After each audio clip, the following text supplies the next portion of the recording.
report na pinapatulong ko sa'yo, yung pinapagawa ko.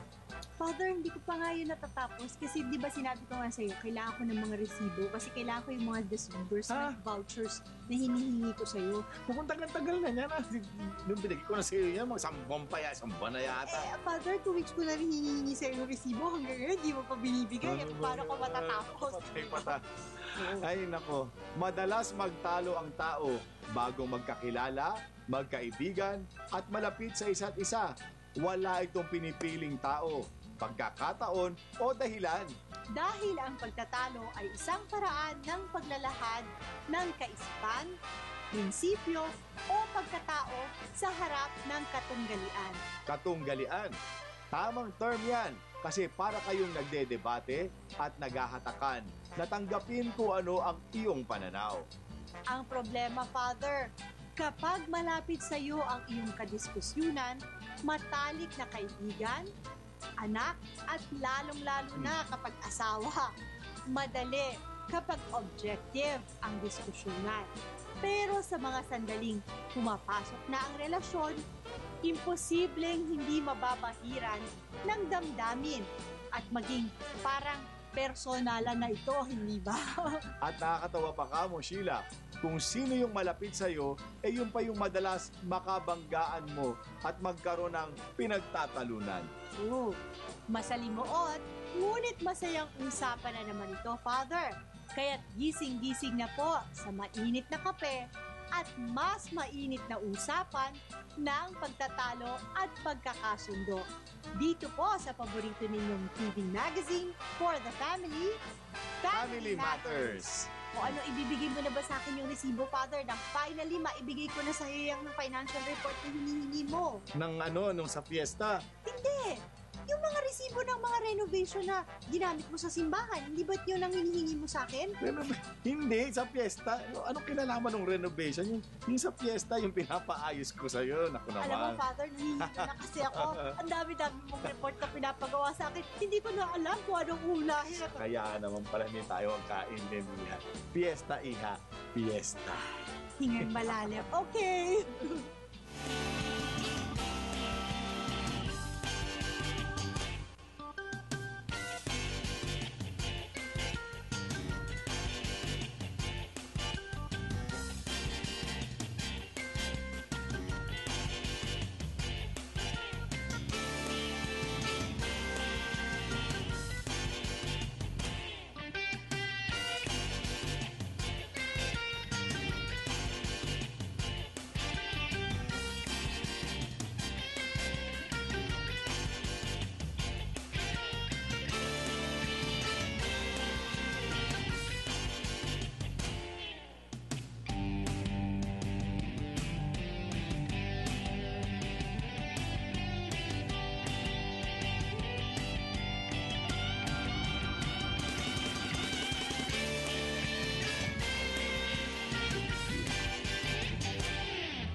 Magandang araw po sa inyong lahat.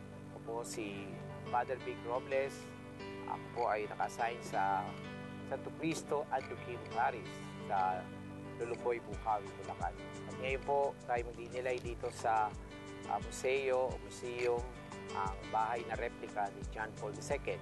Sapagkat ngayon po ay idideklara ng ating simbahan ni si John Paul II ay isa sa mga banal.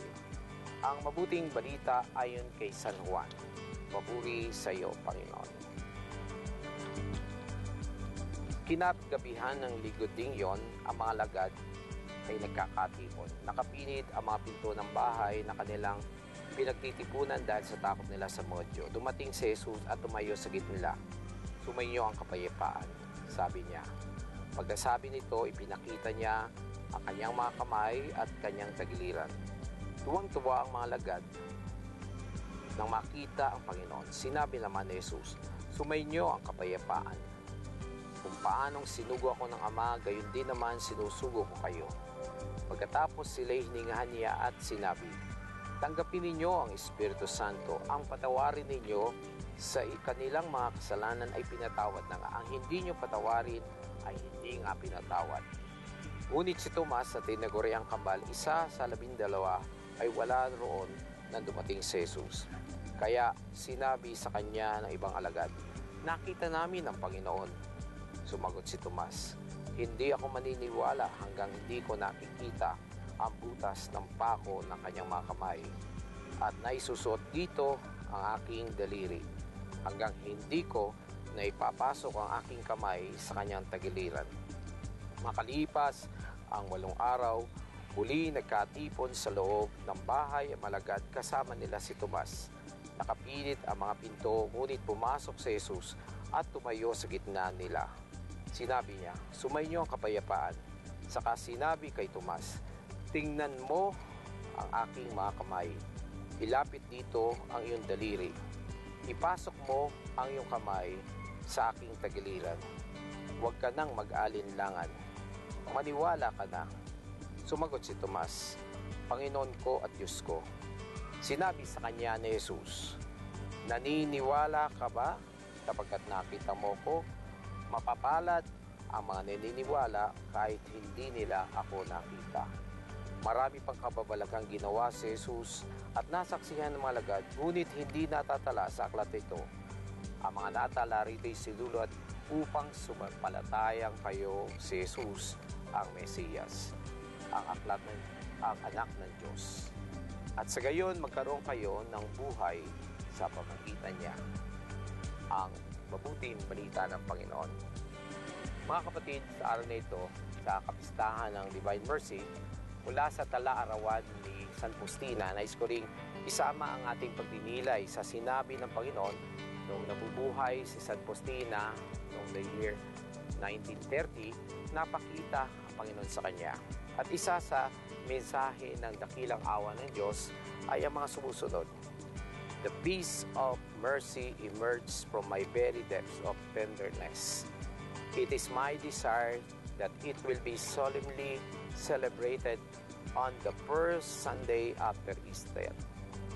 Mankind will not have peace until it turns to the fount of my mercy." Yung pong binasa ko ay mula sa tala-arawan na sinulat ni San Faustina. Si San Faustina po ay isang madre na natapos lamang ay grade 3. At para sa isang sabihin nating madre na hindi nakapagtapos ng elementary, para isulat ninyo, ito'y napakahirap. Pero ang ebanghelyo sa araw na ito at mula rin doon sa tala-arawan ni San Faustina, makikita natin ang kalagahan ng kapayapaan. Sa mundong ito, ang isa sa pangangailangan natin ay ang kapayapaan.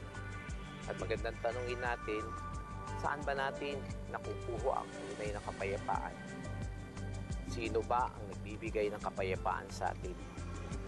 Si John Paul II na ngayon ay itataas sa antas ng mga banal. Nang panahon niya ay nakaranas na matinding pangangailangan ng kapayapaan. Kapayapaan sapagkat nung panahon yon, dumaan siya sa matinding pagsubok.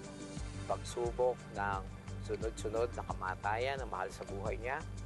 Bago siya nag-first communion, kanyang ina, nung siya ay 12 taon, ang kanyang kapatid. At sumunod ay nag-umpisa ang digmaang pandaigdig, ang Second World War. At gayon din ay naranasan niya ang kanyang kamatay ng kanyang sariling ama. At dahil dito, ay hinanap niya ang kapayapaan ito. At ang kapayapaan na nakita niya ay ang pagsunod sa kalooban ng Diyos. Kaya nga sa pagsunod sa kalooban ng Diyos, ito ay nagdulot upang itong si Caro Gotila ay maglingkod bilang pare. Hindi lamang naging pare, naging obispo, naging cardinal at siyang tinawag natin John Paul II. At sa kanyang pagiging Santo Papa ay nakilala niya dahil kababayan niya itong si San Faustina na ngayong araw na ito ay pinagdiriwang natin ang kapistahan ng dakilang awa ng Diyos. Sa araw na ito, pangako ng Panginoon, sa araw na ito, bubukal ang kanyang awa. At ang pangako ng Panginoon na sino mang magkukumpisal sa araw na ito ay mararanasan ang bumubukal. Ocean of mercy. Bumubukal po ang awa ng Diyos. Ang pagbukal ng awa ng Diyos ay ang pagbukal ng kanyang kapayapaan. Hanapin natin ang kapayapaang ito sa linggong ito. Sa ating pagsisimba, pilitin po natin na sa pagsisimba natin at kung maaari, ang kapayapaang ito ay matuklasan natin lalong-lalo na sa sakramento ng kumpisal, kung saan sinabi ng Panginoon kay San Faustina, sa likod ng mga pari, ako'y nagpupumbli upang ipahayag ang aking pag-ibig sa iyo. Si John Paul II po, siya ay namatay April 2, 2005.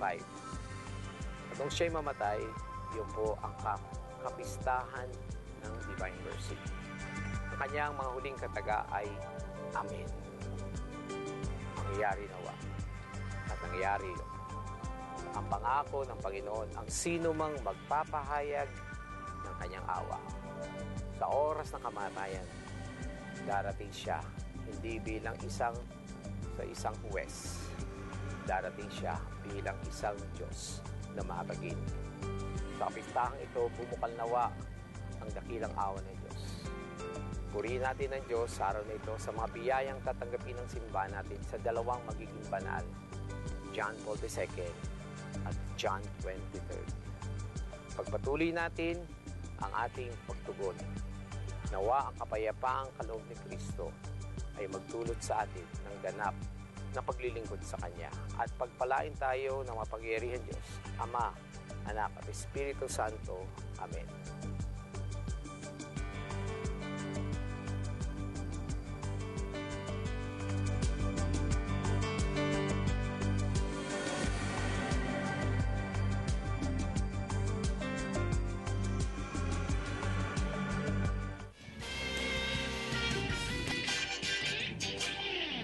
Muli po tayo nagbabalik sa ating palatuntunan. Magandang umaga po sa inyong lahat. Good morning, Sheila. Good morning, Father. At syempre po, magandang umaga sa lahat ng sumusunod sa atin. Oo, talagang masugid nating tagapanood. So talagang inaabangan na rin tayo. Oo, grabe. Parang number one na nga tayo Thank you very eh. much po. The power of prayers. And di ba? positive thinking. Yes. Oo. Tsaka talaga namang talagang pag dito sila tumutok pag Sabado ng umaga, ang dami-dami nilang matututunan, hindi ba? It's true. Pang buong buhay yun, ha? O lalo ngayon, tinan mo, ang ganda ng pag-uusapan natin ngayon tungkol sa bakit nga ba nag-a-argue ang, hindi lang siguro sa mag-asawa, no? Magkaibigan, bakit nga ba nagkakaroon ng argumento, Sheila? Sa Ano bang- pagkakaiba ng pananaw, obviously, Father, di ba? Kasi hindi naman po pwede na sa lahat ng bagay ay lagi na lang nag-a-agree. Whether it's with friends or husbands or wives, di ba? Kasi hindi naman kayo ng parehas ng paniniwala all the time. Ng Hindi kinalakihan. Kayo, ng kinalakihan, hindi Oo. ba? So, meron mga bagay na importante sa akin at doon ako naniniwala na hindi necessarily Ganun din kahalaga, yung oo. conviction ng asawa ko, hindi ba? Oo. So, kaya kayo nag-argue. Pero ang tanong dun is, paano nga ba kayo mag-argue? Ano ba, meron ka ba maalala example? Kunwari sa inyong dalawa na sa'yo, para sa'yo malaking bagay yun, pero kay Dax, Baliktad. sa kanya? Sa kanya, mas malaking bagay Oo. kaysa sa akin. Ano ba? Ang pag-aaral ng mga bata, Oo. yung kung saan sila eskwelahan papasok, is such a big deal for him. Mm. Na bago pa kami kinasal, kinausap niya na ako tungkol dito. Tapos kahit na lumipat na kami ng bahay, kahit na napakalayo para from us, kailangan kami ang mag-adjust para lang, sa eskwelahan. At samantalang sa'yo, hindi naman big deal yun. Parang sa akin, parang okay Oo, lang. alam Dami na kasi- school eh. Alam naman natin, La Salle is the best school, di ba? Kaya, Well, that's arguably. Ikaw, bias ha, Oo nga Father. eh. Alam mo, si Father po ay galing sa parehas na. oo nga, oo. Ang pagtatalo ay mahalaga at mainam kung tama ang paraan at ang dahilan. Dahil likas sa tao, ang pagkakaroon ng magkasaliwang opinyon at sariling pagkakasarinlan. Kailangan niyang maghayag at ipaglaban ang kanyang pananaw. Pero sa oras ng pagtatalo, umiinit ang ulo, tumataas ang emosyon, at lumalabo ang pagtingin sa katuwiran. kapaligiran. Kaya't sa panahon ng pagtatalo, madalas ang pinag-aawayan na ay ang paraan kaysa dahilan ng pinagtalunan. Paano titimbangin ang sarili at ang relasyon? At papaanong maipaglalaban ang tingin mong tama nang hindi sinasagasaan ang pananaw ng kabila? Alamin natin mula sa mag-asawang Tony at Lori Palarca, 35 years na pong kasal.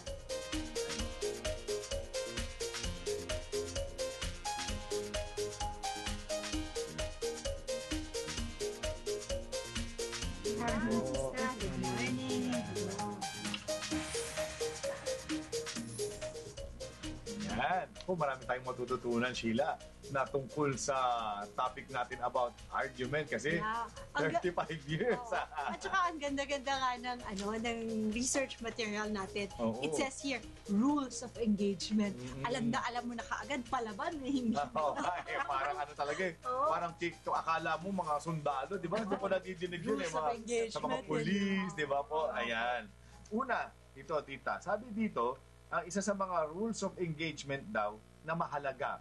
When your spouse is talking, your job is to listen. Huwag ka daw, don't interrupt. At huwag ka daw magpaplano ng parang rebuttal pagka nagsasalita yung asawa mo. Kasi minsan, di ba po, habang nagsasalita siya, hindi mo talaga siya napapakinggan kasi nag-iisip ka paano ko sosoplahin tong... Pinaghahandaan mo. Oo, pinaghahandaan mo yung pang-sopla. Minsan, hindi mo talaga naintindihan kung ano yung sinabi niya kasi hindi pa nga siya nakakatapos, may sasabihin ka na pang-kontra doon sa sinabi niya. Because if you don't listen, you can't understand. If you don't understand, you can't find a resolution. Pag po kayo merong argumento, paano ho nagiging kalakaran? Noon at ngayon. Ako muna. Sige mo. Nung una kasi, syempre, there's no perfect marriage talaga. Oo. Yun ang talagang sa mag-asawa. Nung una, talagang ako ang madada. Ako ang marami parang machine gun. Tapos, siya naman, medyo gusto rin niyang gusto rin niyang Makisabay. makisabay. As time goes by, parang natutunan na rin namin na na ako muna, then ikaw naman. Pero pag sumabay ka na, pagka medyo meron ka ng salitang pwede mo nang isingit, pwede na.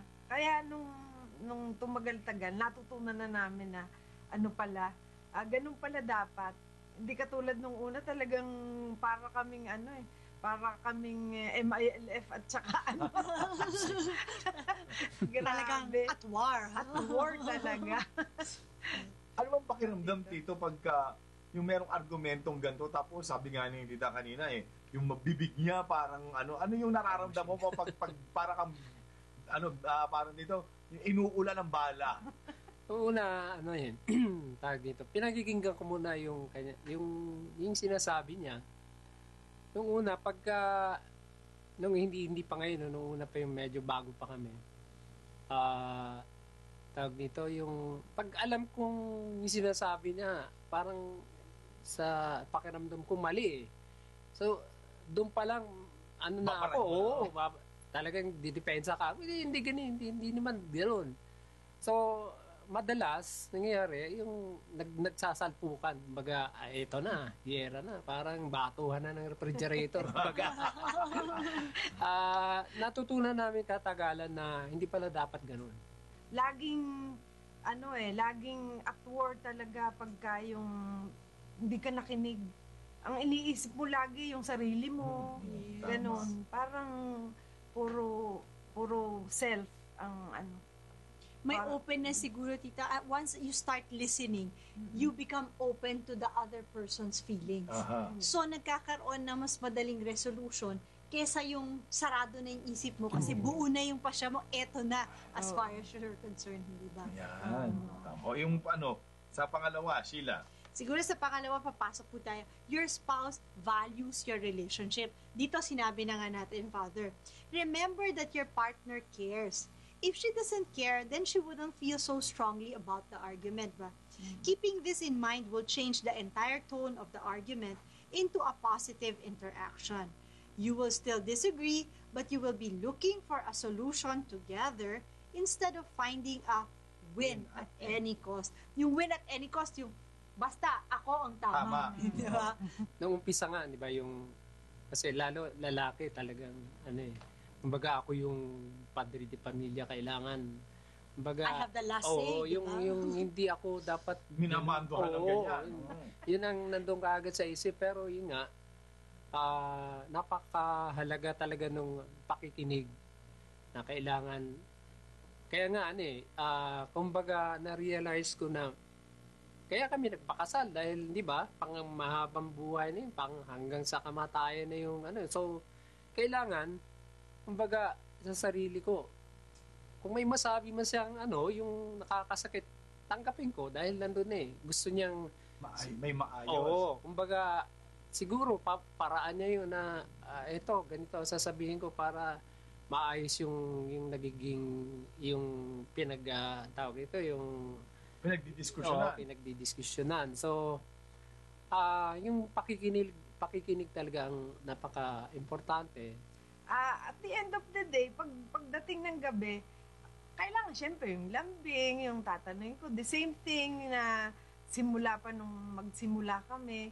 Kung ano yung approach ko sa kanya, very loving as a wife, yung paghahanda ng food, yung pag-prepare ng kanyang mga clothes, ganun pa rin, hindi ko binago kasi doon lang mararamdaman niya na talaga na I really value our relationship in that way. Ayun. How Sabi, nice. kasi Sheila, yung tama yung sinabi ni Tita, kasi yung iba, pag meron nagkaroon ng argumento, pagkatapos nun, mababago pati pakikitungo.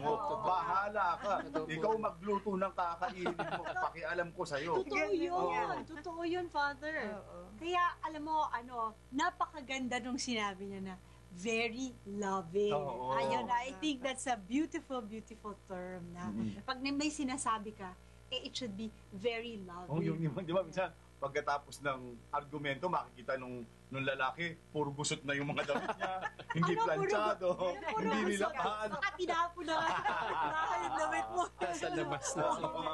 Over the bakod ka na nga Oo, yan. so kasama pala yun na kahit merong ganong diskusyon, walang mababago sa ugnayan, no? Tama. Sweet pa rin, lamalambing pa rin sa isa't isa. Alam mo, papasok Very na dyan yung loving. susunod natin mamaya. Oo. We'll take a quick break Break, po oo. at meron pa po tayong mga ibang pag-uusapan na, karugtong Ng mga, Oo, di ba?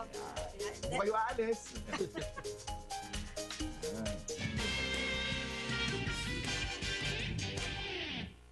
Kahit na kami, ganitong, yung 35 years na kami, ako 60 siya, mas may edad sa akin, pero nandun pa rin yung nandun pa rin yung lambing dapat. So, parang nakikita na.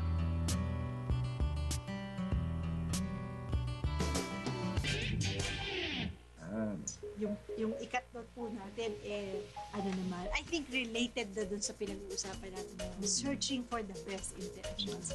Muli po tayong nagbabalik at pinag-uusapan pa rin natin rules of engagement. Paano nga ba ang tamang pamamaraan ng pag-a-argue?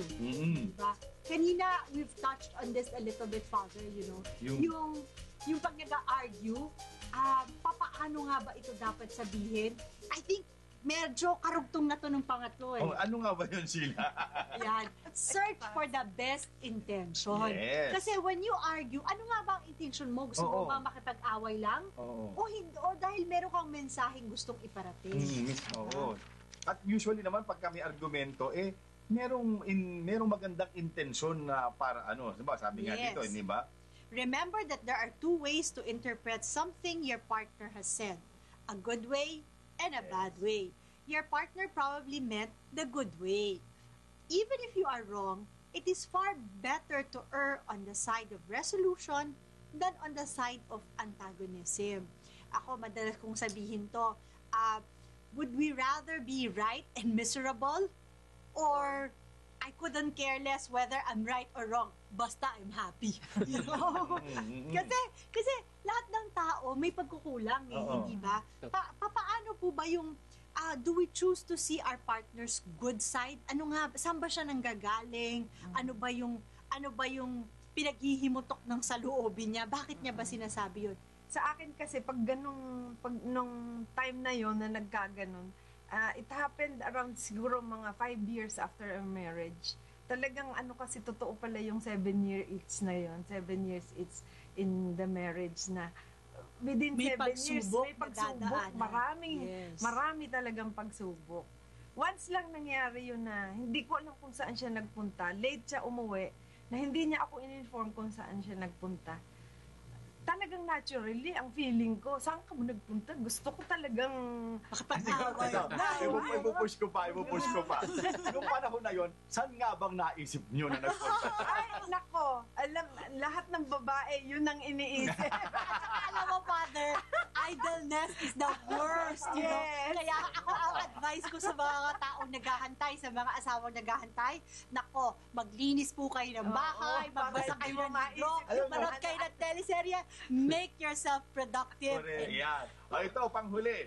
Sabi dito, when your spouse is done speaking, it is not yet your turn to talk. No? Kasi minsan, tapos ka na. Ano na, diretso naman kaya. No? Sabi dito, your job now is to repeat that you understand your understanding of the issue without worrying about problem solving. Before you can refute the argument or even establish your disagreement, you have to know that you understand her position and she has to know that you do. Check mo ngayon sa sarili mo, tama ba yung pagkaintindi ko sa asawa ko? Para kung meron pang hindi, may explain pa rin niya na ito ba yung sinabi mo, ganito ba yung ba yung ibig sabihin nun? Yes. Nakakalimutan natin i-check tama ba yung pag-intindi. Hindi ba? Okay. O halimbawa, tapos na ako magsalita. So, i-assume ko na lang na naintindihan niya yung sinabi ko. Pero Oo. in actuality, baka mali ang pagkaintindi. mali. So, dapat I-check mo. bilang partner, oo, naiintindihan ko kung saan ka nagmumula. Tama ba na ito ang gusto mong mangyari? Oo. So, you repeat what your partner has just said. So that, clearly, yung message ninyo sa isa't isa ay nagkakaunawaan. Pero, gaano po ba kadali tanggapin yung ganong pamamaraan? Kasi for you to be able to repeat, Father, that means may openness ka na. Mm-mm. May willingness ka na to resolve. At saka meron kang meron kang parang somehow maturity na Yes. i-ano mo muna yung sarili mo muna opinion na Kalimutan. kalimutan muna na huwag hindi muna ako magsasalita. Itingnan ko muna kung naintindihan ko nga yung asawa ko. Kasi yung iba hirap dun kahit matanda na hindi ma-master yun eh. Kailangan pagkatapos siya magsasalita ako, yung gusto ko naman sabihin yung laman ng utak ko, hindi ka pa nga sure kung na-absorb mo talaga yung sinabi ng asawa mo. Di ba? So, paano po yun? Anong kahalagahan nun na dapat i-mirror mo muna kung naintindihan mo nga ba yung asawa mo? Nung una kasi talagang hindi ko maintindihan kung bakit siya ginagabi, kung bakit siya nalilate ng uwi, tsaka kung bakit lagi niya sinasabing pagod siya. Ganun. Nung una hindi ko maintindihan, pero as time goes by, talagang naging open-hearted ako, naging yung egoistic approach ko na nawala na. Parang naging laging mas lalong open ako sa kanya kasi alam ko na kasi kung saan siya talaga nagsisimula, kung saan siya nanggagaling, kung saan kung ano yung pinagkakaabalahan niya, ganun. Kasi ini-inform naman niya na ako simula nung nagkaroon kami. Ako, ang take ko doon, Father, it takes two to tango. Mm-mm. Kung gusto mo na mabait sa'yo ang asawa mo, maging mabait ka. Di ba? If you want your partner to trust you, then be honest with them. Be trustworthy, no? Yes. Yeah, tsaka tingnan mo, ang maganda yung sinabi ni Tita na simula nung naging malinaw kung ano yung mga pinagdadaanan ng husband niya, naiintindihan niya, sa kanya din may na-cure yung pagiging egoistic niya. Yes. Na ang importante dito ako, hindi. Importante din na intindihin ko yung aking asawa. Yan, okay. Hingan mo ng mga tips ngayon. Oo. Dito. So siguro po, hingan natin ng mensahe para dun sa mga bagong mag-asawa pa lang, nagsisimula na medyo hirap. Or kahit na matagal na mag-asawa, Oo. pero parang war pa rin Para ang pa rin tingin silang nila aso sa... at pusa. Oo. Anong mensaheng maibigay natin sila para yung kanilang argumento is parating towards the positive para sa mas lalong ikabubuti ng pagsasama ng habang buhay. Si Tito muna siguro. Ikaw muna.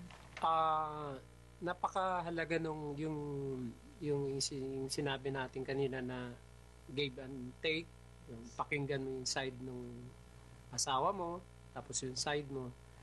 Tsaka yung actually sa lalaki minsan yung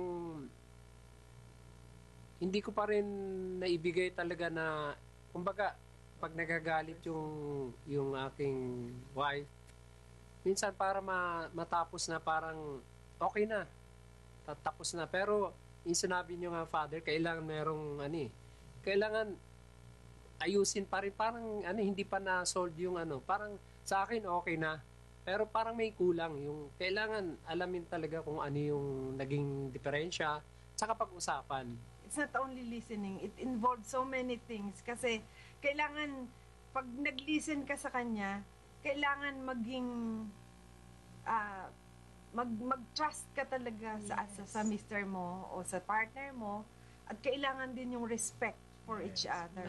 Kasi yun lang talaga ang magdudugtong sa difference ninyong dalawa. Yung mga vacuum na hindi na-cure, yung mga hindi na-resolve na problema. Kailangan talagang i-trust mo siya fully, 100% trust and respect to each other.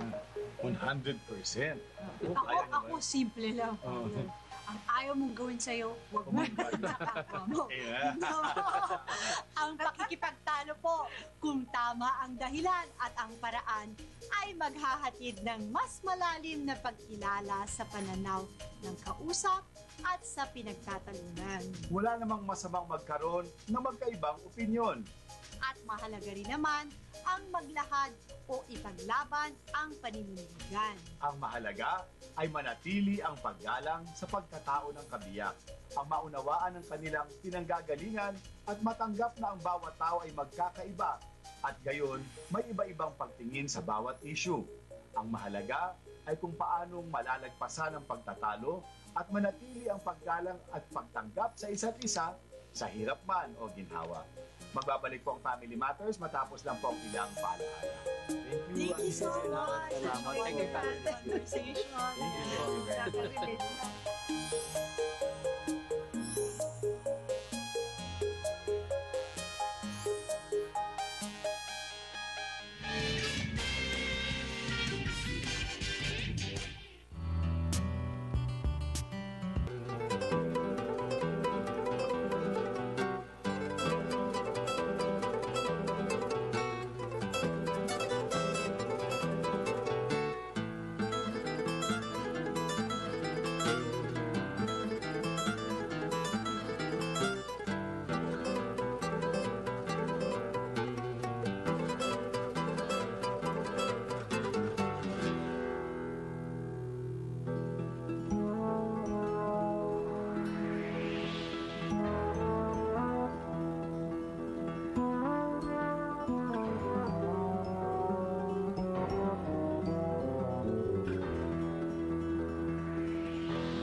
Naritong muli si Chibo Cobo upang ihatid ang mga gawaing pangpamilya ngayong panahon ng Kwaresma sa ating pagtatanghal ngayon ng Leaf, ang inyong leisure and entertainment alternatives for the family.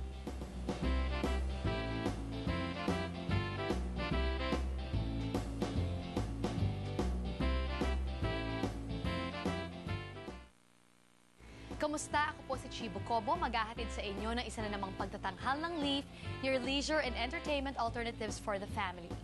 Pagsapit ng buwan ng Abril, dumaragsa ang tao sa tahimik na bayan ng Pakil sa Laguna, kung saan namang abalang naghahanda ang mga taga rito para sa paggunita ng 7 hapis ni Maria.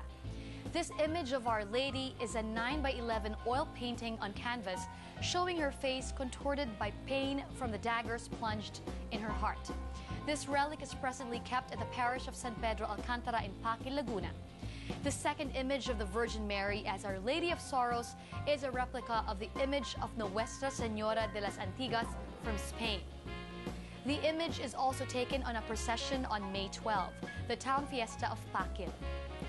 On the Sunday nearest September 15th, the Catholic Church celebrates the national feast of the discovery of the image.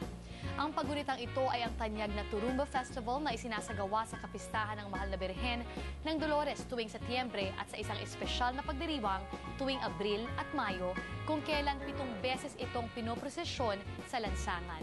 Ang mga araw na ito ay kilala bilang Lupi Festival. As a commemoration of the 7 Sorrows of Mary, the Lupi Fiestas are held on First Lupi or Biyernes Dolores, which falls on the Friday preceding Palm Sunday.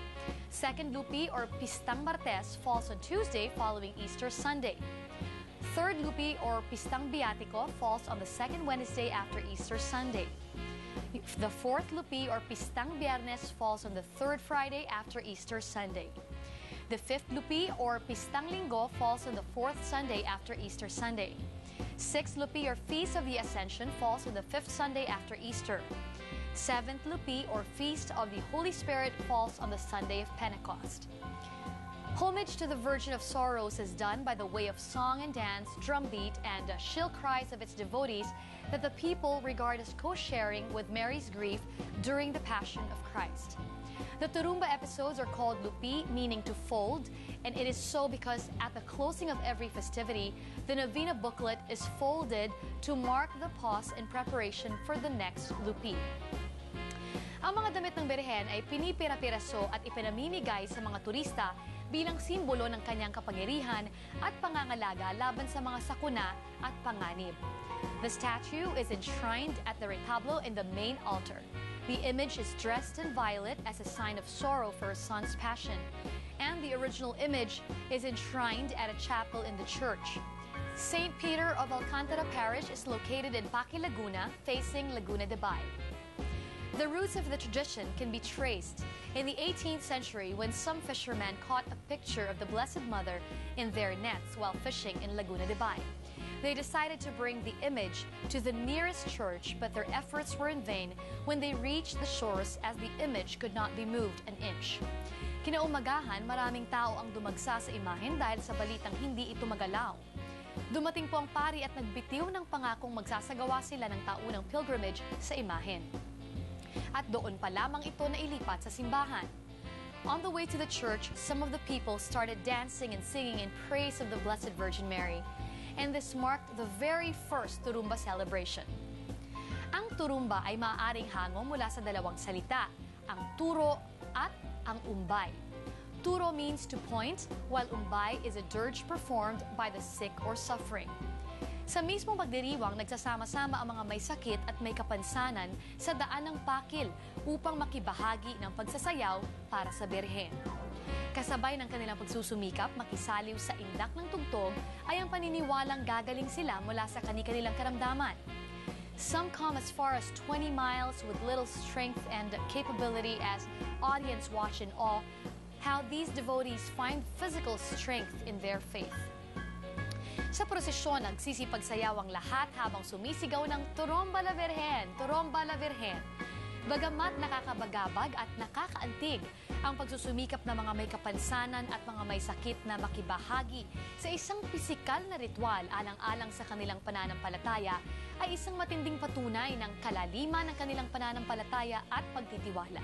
Ako pong muli si Chibo Cobo na naghatid ng inyong leisure and entertainment alternatives for your family. Hanggang sa susunod. Thank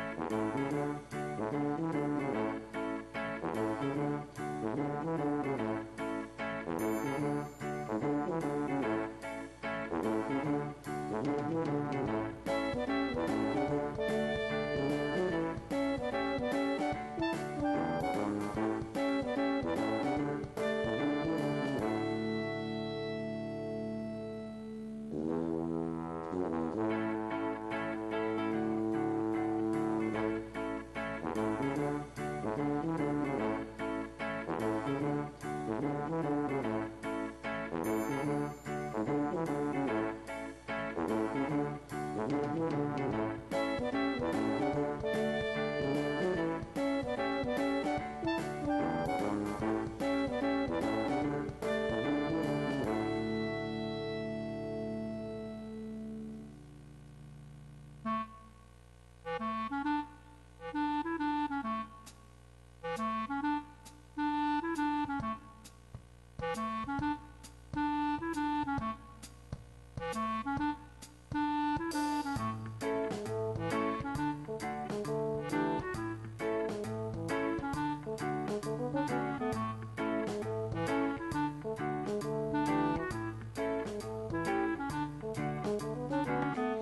Pwede po ba na pakisigurado lang na maayos at maganda pa rin ang mundo kapag lumaki sila? Alagaan natin ang mundo dahil sa dulo, magkakasama pa rin tayo sa iisang mundo.